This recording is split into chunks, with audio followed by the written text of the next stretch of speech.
Hello, everyone. Welcome to another episode of It Starts With Yoo. I'm the host, Anna Yoo, here with Jessie Stafford, who has sung our national anthem, as well as known to be our infamous Koreatown art muse, and host of Messy Sexy Me. We were interested in learning more about how she did it all. Let's get started. I'm so excited to have you here. I'm excited to be here.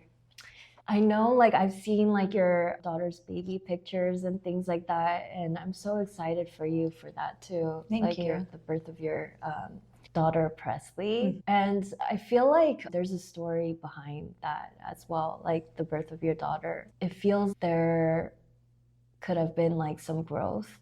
Definitely. Yeah. Starting off having her, we had a miscarriage and we were trying, and in the last month of not focusing on ovulation and all those details, we kind of had a good time that month in December, and little did I know I was pregnant. And so after that, in January, I had quit my escrow business. And the same day that I had, or not my business, but the company that I worked for, and in the same day that I had quit, that night I sang the national anthem for the Clippers. And the next morning I had learned I was actually pregnant with her. So it was pretty crazy to experience that. And then once we hit 17 weeks, I had thought I had a stomach ache. And it was probably what I was thinking was constipation, because that's what happens a lot when you're pregnant. But I waited for about a week while my husband was in Japan. We were supposed to fly there, but I actually opted out. And while he was there, I learned that I had appendicitis. So when we went to the hospital, I learned I had a 20% chance of losing her. So it was really very traumatic, but he flew in and I had my best friend there. I went through the surgery and everything worked out and she was healthy. And then when she was born, I was able to just work from home. So she's 20 months now, so pretty much until now, just being there and being a mom. So it's been the most hardest but rewarding experience. Yeah. Wow. So what are some differences or changes that you've made? In my lifestyle? Yeah. Before, because I was running my event planning company and I was doing entertainment stuff and I was just doing so many things, I am a very, how do you say it? I'm a high achiever. So once I had the baby, just being a mom full time and adapting and adjusting to that whole schedule and lifestyle, it was really hard for me.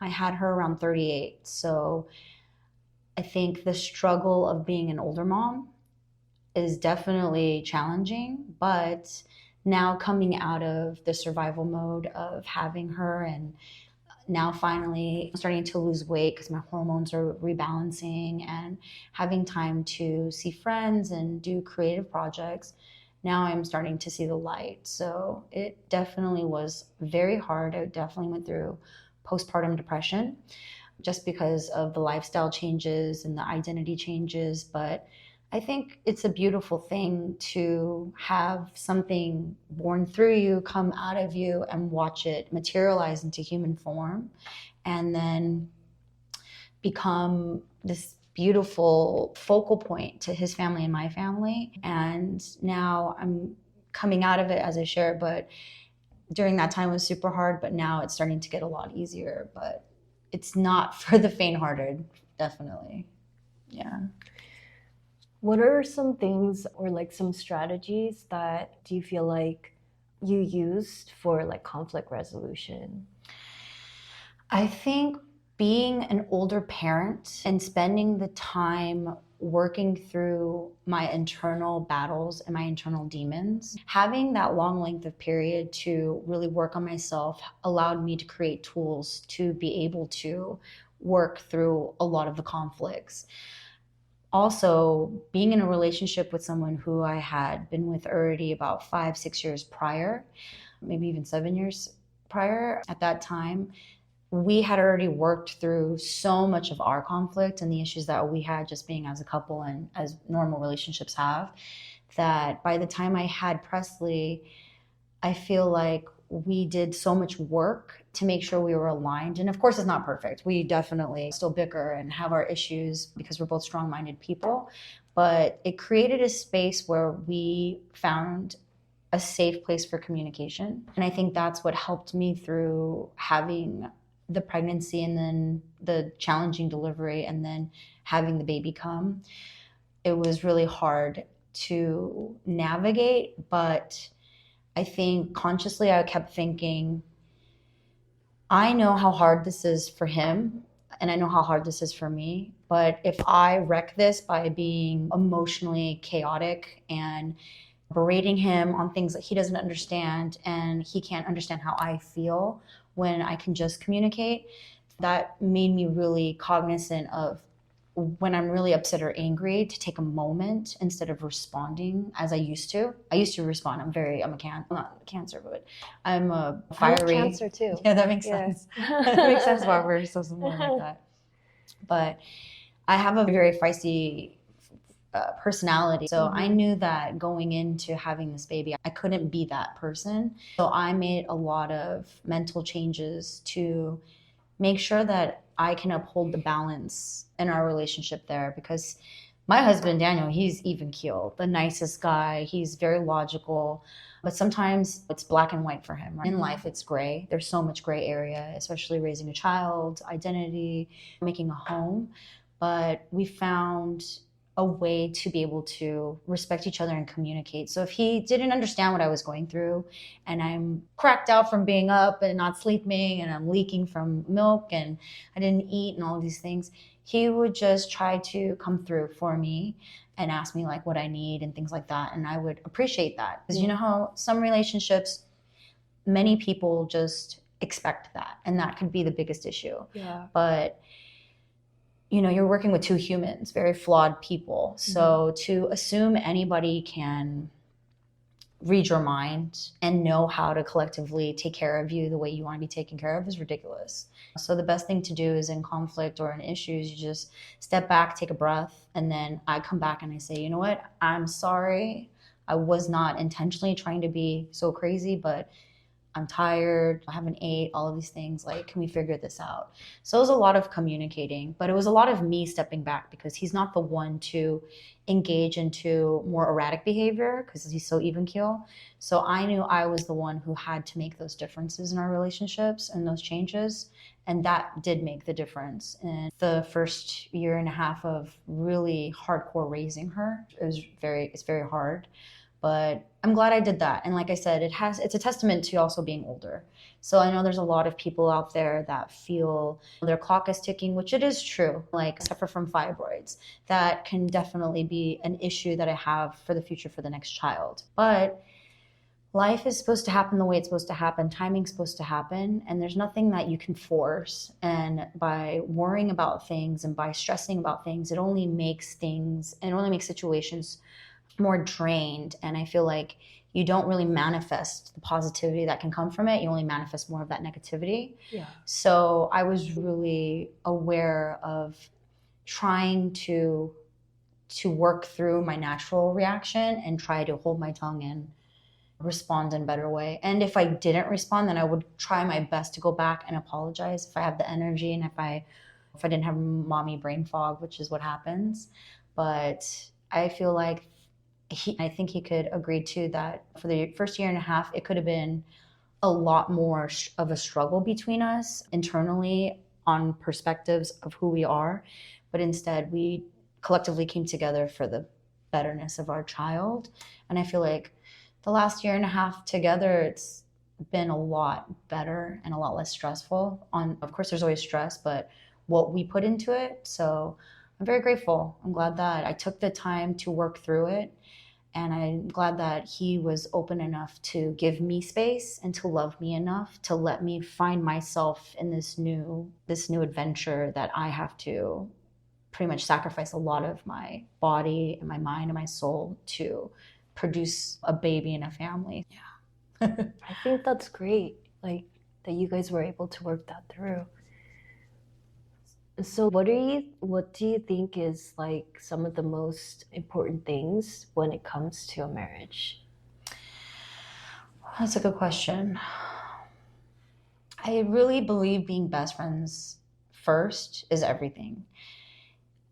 People tend where they're at in their life to try to achieve the next thing that's on their checklist, to find a boyfriend, all right, get married, all of these things. But that's not how it works. You're in a real relationship with a real life person. So you have to go based on how things are between you two, not what your checklist is in your head. And I feel like in relationships, that's how a lot of people falter. So for me, and dating and going through what I've been through in my past, I knew I had to be a little bit different on that. Yeah. Do you think that like some of those things don't really like necessarily come through for some people naturally? I think if you don't take the time to heal your wounds, I feel like most people suffer through a lot of childhood trauma. And what happens is if you don't take the time to fix and work through that and find the help and use the tools that can help you specifically, then you tend to go to person to find that healing aspect within them, but you can't heal with somebody else. The one thing that I learned by being with my husband when we were dating was through my past relationships, I did that. I come from a background where my parents divorced when I was 11. I'm half Caucasian, my mom's Korean, massive culture difference. My mom had to leave to work, and my dad ended up taking care of us through my teenage years. And my older sister was the one who really was there as like the mother figure at that time. But going through all of that created a lot of angst and anxiety and feeling of no value. And a lot of my imposter syndrome comes from all of those traumas, right? So once I got older, I tried to find those answers by loving someone else, loving them the way I wanted to be loved so badly, right? Then once I got past 30, I started to realize this pattern where I'm unhealthy because I'm creating these environments and scenarios where I'm nurturing them and I'm taking care of them. I'm taking care of everything and I'm trying to love them the best. I'll sacrifice my career or my choices or my opportunities to be there or to help. And once I hit 30, I started to realize, okay, like this isn't working. I need to start taking care of myself. So I would say my 20s was more of that chaos of finding myself. My 30s was more of me working on myself. Yeah. And then I'm turning 40 in 2 months. So I do feel like at this point at 39, transitioning to such an important decade, I do feel like now I'm at a place where I do know myself and I don't need someone to heal me. So now I can focus on myself. But finding that partner, the difference between my husband and all of the other relationships was when we started dating, I went into that natural mode of, oh, let me take care of you. Let me do this. Let me help. Like I can help you with every aspect because I'm like a Swiss Army pocket knife. I can do anything. And he would just look at me and go, no, he's I already have a mom. Go do you. And that was the first time in my life I ever had anyone just say go and focus on myself. And because of being in a relationship with someone who is fundamentally comfortable and confident and doesn't need to be taken care of, that really opened the door for me to really focus on myself and take care of myself. So I believe that in past relationships, broken people find broken people. And because of that, that creates a lot of turmoil and a lot of issues within that because you're trying to find the answers by healing together. But you can heal together, but you still have to work on yourself first. So if that isn't your foundational perspective, then it can cause a lot of issues on really regulating situations and understanding it better, and also not victimizing yourself and thinking, why is this happening to me? Instead you're more proactive of, okay, this is what happened. This is what the result is of what the situation is. So how do I not get this result again? So then therefore now you can identify when something triggers and say, okay, I don't think screaming or acting crazy or being aggressive. I have a lot of aggressive side towards me because I was raised kind of very aggressive. I think, that helped me to learn to work on those things. So finally being with my boyfriend, we had a lot of ups and downs in the beginning. We fought a lot just because I thought the way to love was to fight because that's what I had grew up on. I thought yelling and chasing each other and creating this chaos because that's all I knew. And then once we really worked on each other and we really committed, I started to realize, wow, there's peace. And so I had to really undo a lot of my internal issues because those aren't his issues. Those were never his issues. He didn't fall in love with me and decide to be in a relationship and a partner with me to take on my issues. Yeah. And I think that's what causes a lot of conflict in the relationship. If someone is in a relationship where one person's healthy and the other person's more toxic, it will just depend if that person loves you enough to guide you. This is the time when you need to go in another room and sit down and reflect. Why do you feel that way? Why am I triggering you? Because that means that's something that has to do with you. And if I am, then how do we resolve that? So that created space for me to be in a relationship with someone who at first I created a toxic environment from what I knew. But because of his love and kindness and patience is huge, he worked through a lot of stuff with me. And then now I'm at a point where I don't respond or react or feel in that negative space anymore. I've actually now bloomed into who I'm actually supposed to be instead of being who I was fundamentally built to become because of my environment from childhood and being on my own since 17 years old.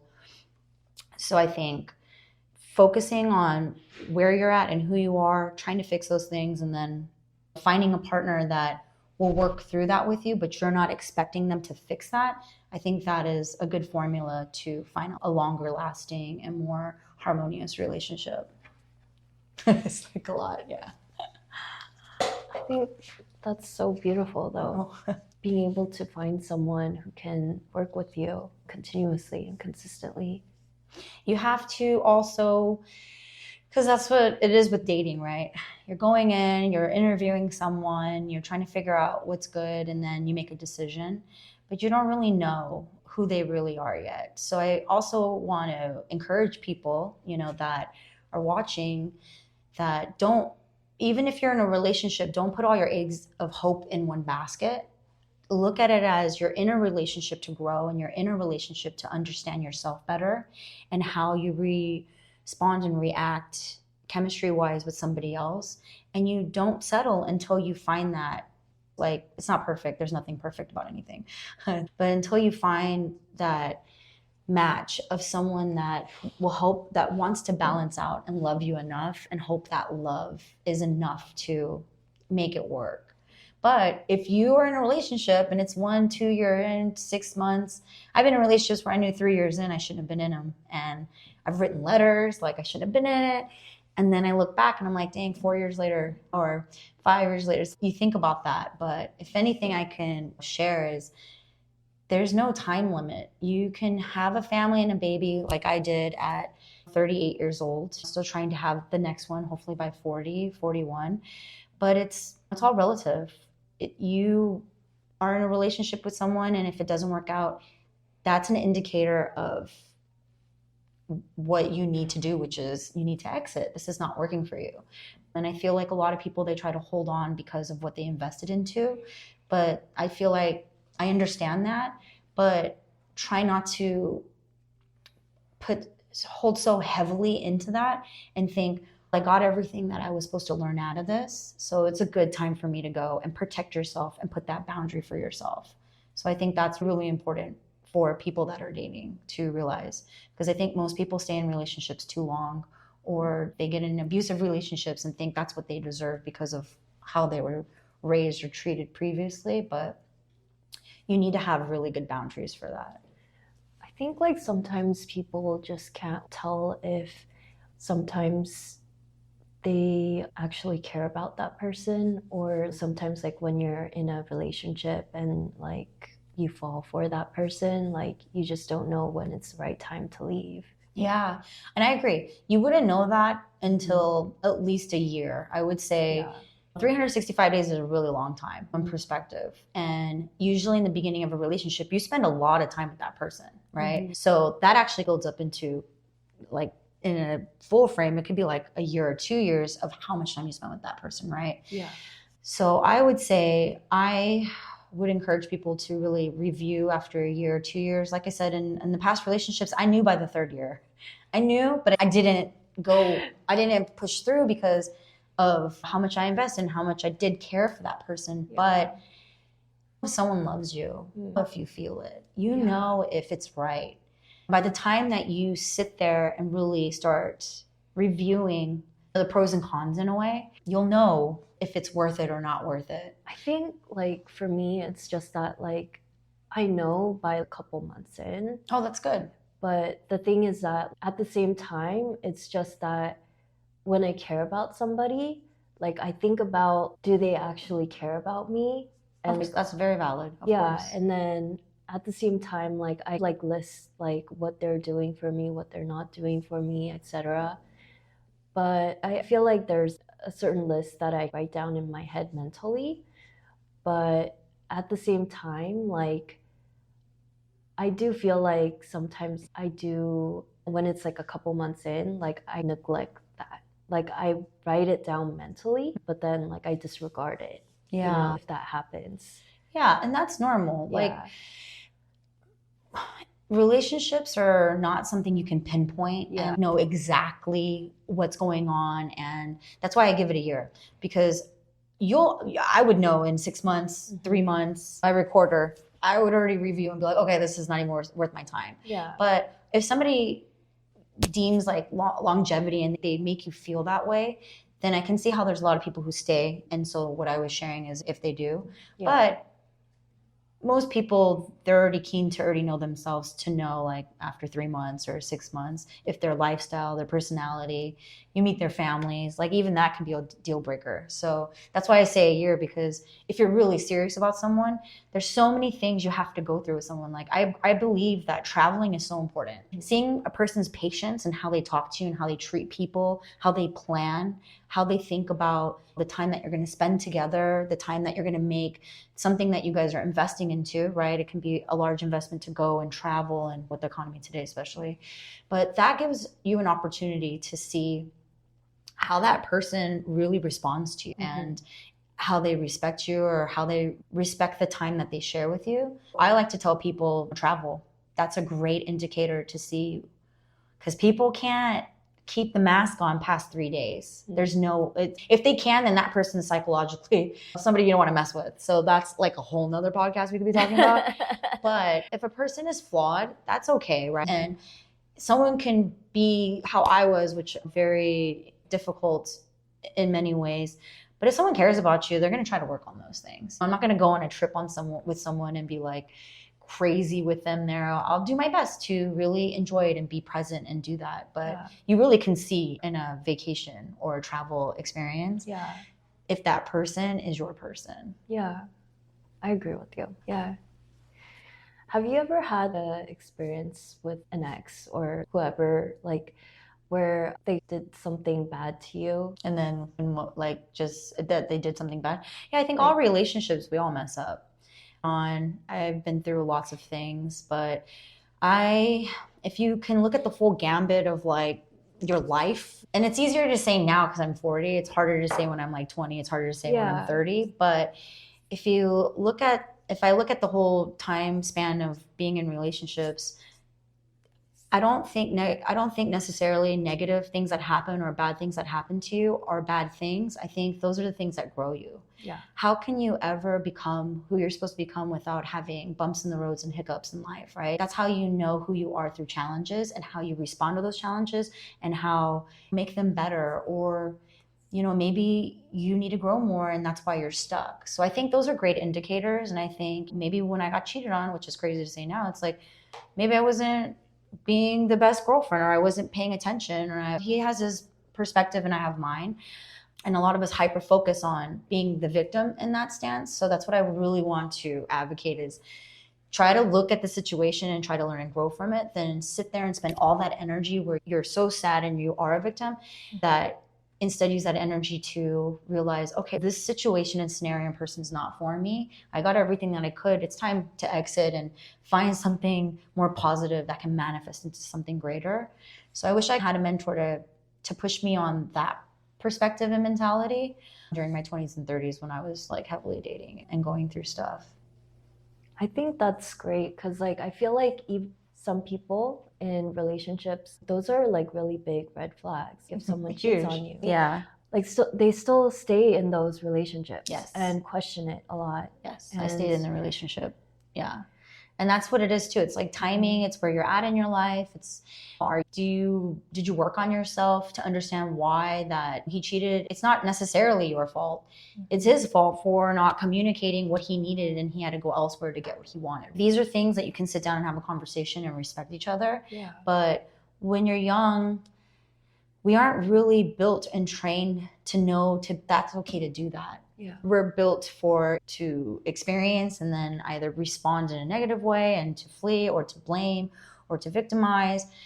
And at the end of the day, if you can just look at it as a whole picture, which I know it's hard to do, then you could realize, okay, this is actually great. I no longer need to stay somewhere that no longer heals and serves me. Mm-hmm. So this is a great opportunity for me to leave and restart, and then now be in a healthier place to manifest the energy that I deserve. I can totally feel the Cancer energy. Yeah. That's exactly what I would do. Yeah. So when you came on our podcast, what are some things you thought of, or some topics that you thought of that were on your mind? Oh, you said wellness in relationships. Mm-hmm. So for me, it was just, I feel like I actually shared a lot of my thoughts, which is great. So you're great at asking great questions. So I think that was pretty amazing. Just being able to be an advocate for others who I've been through all of this, and we're all flawed. We all have been through trials and tribulations. So it's fun to be able to have an outlet like this and be with you and share my perspective and hope that resonates to your viewers and audience and can make a difference. So that's why I wanted to come and collaborate with you on this. That's so sweet. Also, one more thing that I actually just randomly thought about, you know how before you said you had a podcast and you guys talked about relationships and stuff. Can you specify?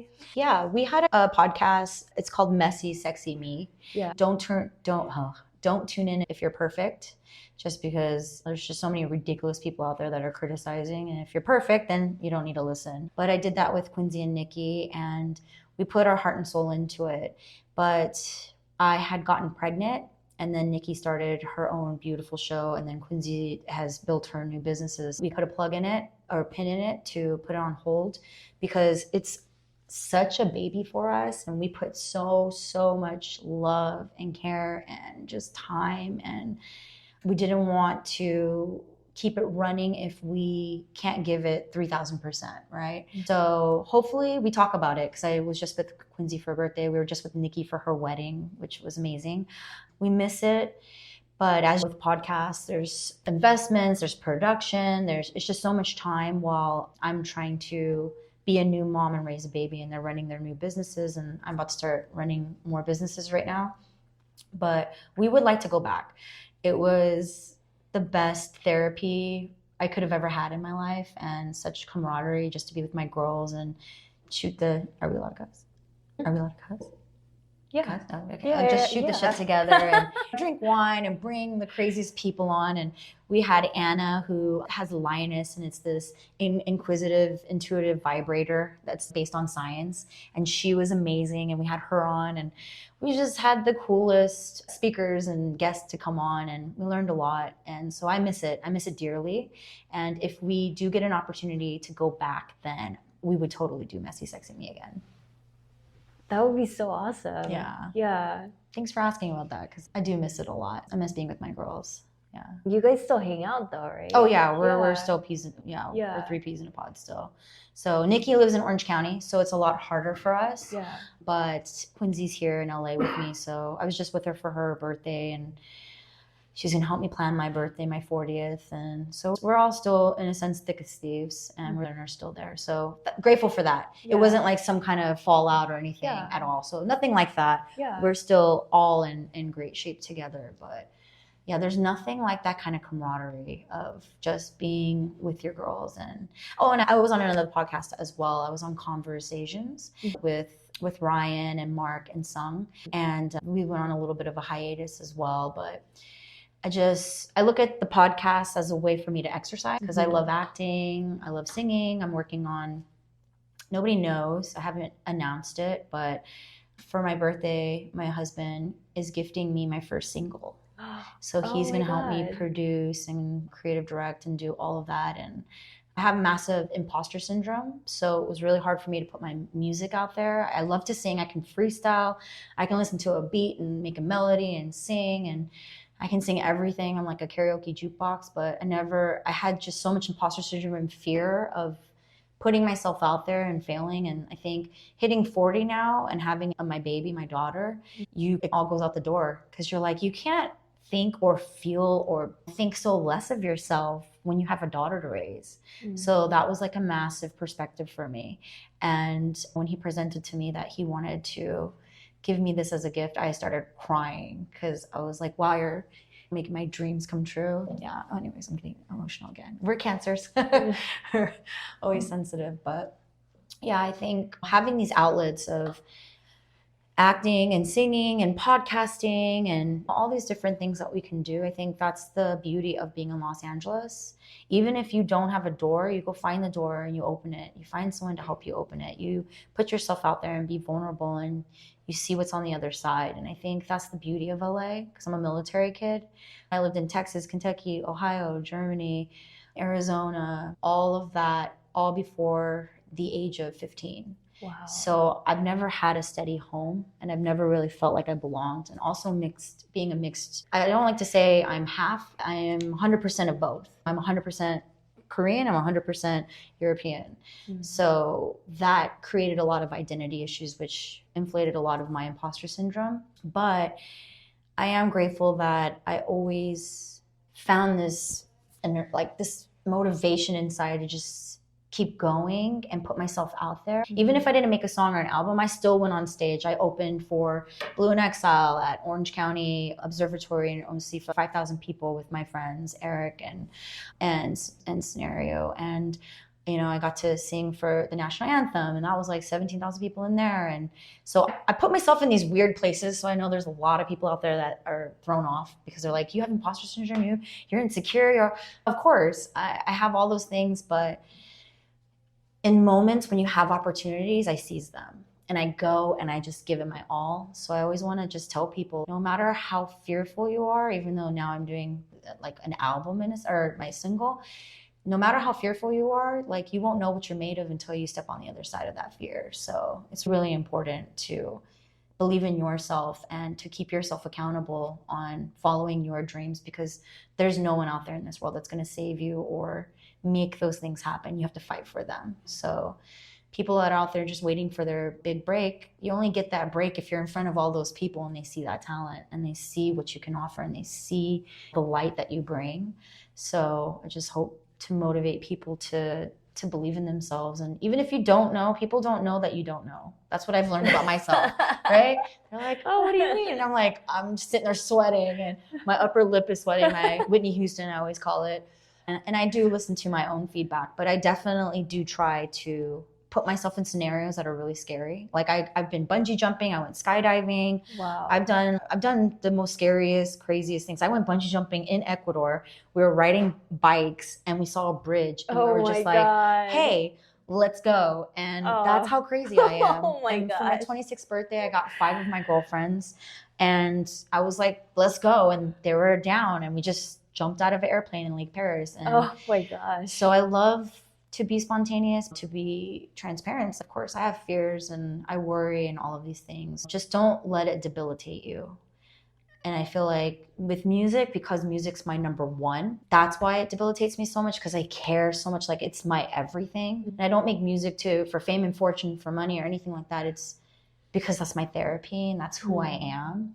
So that's why it's so scary. But 4 years old and I'm gonna be making music and I'm in the studio, I'm working with people right now, so it's nice. And don't ever feel you get old and it's over. I'm turning 40. It's like people are living until 90, 100, so it's not over till the fat lady literally sings, so you're good to go. And even I tell other people for acting too, it's like Morgan Freeman, so many people. Vera Wang didn't have her company until over 40. Martha Stewart. There's so many people that didn't find who they are and what they wanted to do until after they hit 40. So up until then, man, make as many mistakes as possible. The more mistakes you make, the better it helps gauge you and guide you to where you're supposed to be. Wow. That was really good. Thank you. Thank you. Of course. Would you be able to sing something for us? Okay. You're just too good to be true. Can't take my eyes off of you. You be like heaven to touch. I wanna hold you so much. And I thank God I'm alive. Oh, there you go. Wow. Thank you. Wow. Oh my God. I don't know why that song stuck in my head. We love Lauren Hill. Wow. Oh my God. Thank you for sharing. Of course. And thanks for asking and letting me be vulnerable. I appreciate that. Thanks for creating space.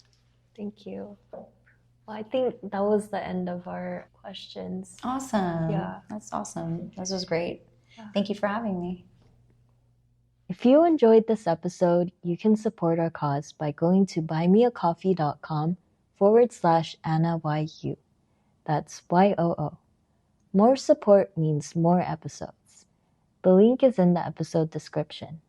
Also, don't forget to visit our Instagram page for exclusive behind-the-scenes content at It Starts With You. And remember, it starts with you.